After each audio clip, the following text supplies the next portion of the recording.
Hi, and welcome to our discussion on selecting your space to create. We spent a lot of time talking about hardware. The digital thumbprint that you are building is designed to elevate your thought leadership in the world. And nothing is more central to that than who you are as a leader. We're going to be thinking of places where ideas can become shareable assets. What that really boils down to is how do you best ideate, create, and package what you share with your audience? For every single human that exists, this answer, if we have this will be a little different. I'm going to ask you about the ways you prefer to learn. Are you a reader? Do you process information better by writing it? Do you have to hear? I'm also going to challenge you to consider the people that you most want to engage. What is the range of expressive and receptive learning and communication styles that need to be on board? Because if you're in a space where you need to create a lot of visuals, but you yourself as the human have challenges with producing visuals, we want the technology to step in that gap as much as possible for you. Do you need to create a lot of documents, produce slides? The good news is that AI is integrated in virtually all the tools we're going to be exploring. The question is, to what degree do you want to leverage those AI resources in your daily workflows?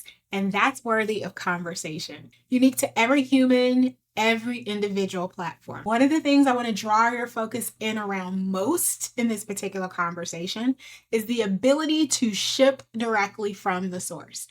Now, we're building an integrated ecosystem. As a day-to-day workflow, I'm likely going to recommend a solution that allows you to house information in one place while shipping the content you're going to be sharing multiple destinations. That is the most efficient way to do it.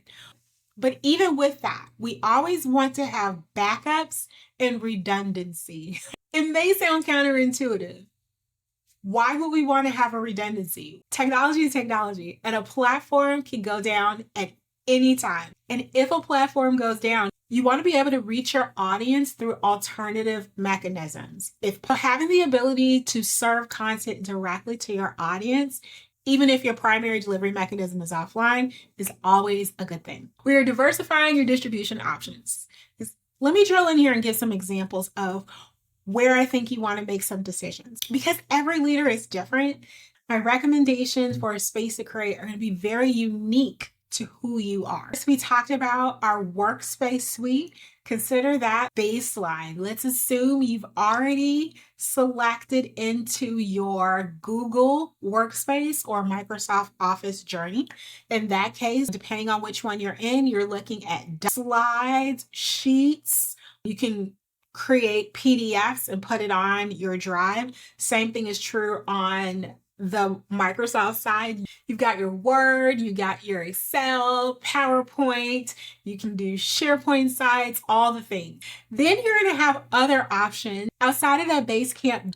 Canva is extremely helpful because it gives you the ability to create different sizings and renderings of graphic design. You can use it to share resources as well. Then there's one of my favorites, which is Notion. And the thing that I love about Notion is regardless of what I need to build, whether it's something that's very functional, like a database that's got tagging and properties and whatnot set up, or something very visual, like a landing page or a blog article where I need to mix video or pictures with words, and I need to be able to see the placements of different chunks of the screen and how it's rendering together.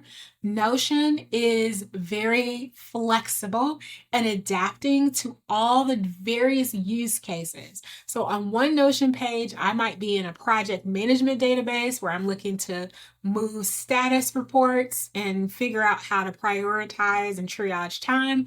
On another page, I could just be building the most beautiful blog article there ever was. But having that ability to go into one tool and access the different levers of creativity my brain needs to ship a resource is really valuable. Now, depending on the type of work that you do and the places that you're going to be reaching your audience, my recommendation for where you house your place to create, and whether it's in addition to your work productivity suite, is going to be varied. I hope this is a conversation we'll get to have. There are a lot of different options out there. The most important thing is that you can go from an idea and a concept. You can manipulate, so you can type and toggle and make the canvas whatever you need it to be, and then you can deliver that tool to your audience or whoever it needs to reach to move the work forward. Honorable mentions here. I don't even know if it's fair to call it an honorable mention because they are places to create truly. I also want you to consider your AI tools. I want you to think about your Claudes and your ChatGPTs. I think of them as canvases more than anything. They're also like workmates.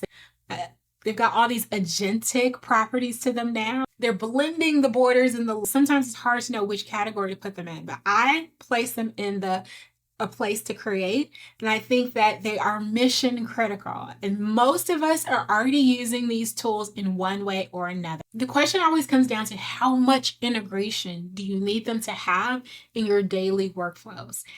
And that answer is dependent entirely on who you are. Spend some time with this one. I believe that this particular layer is make or break. Please, please, please do your due diligence, play around with different options, really settle into what are the tools that simplify the process of getting an idea out of your brain and into the world. All right, we're heading into another great conversation on how to refine the elements. Can't wait to see you on the other side.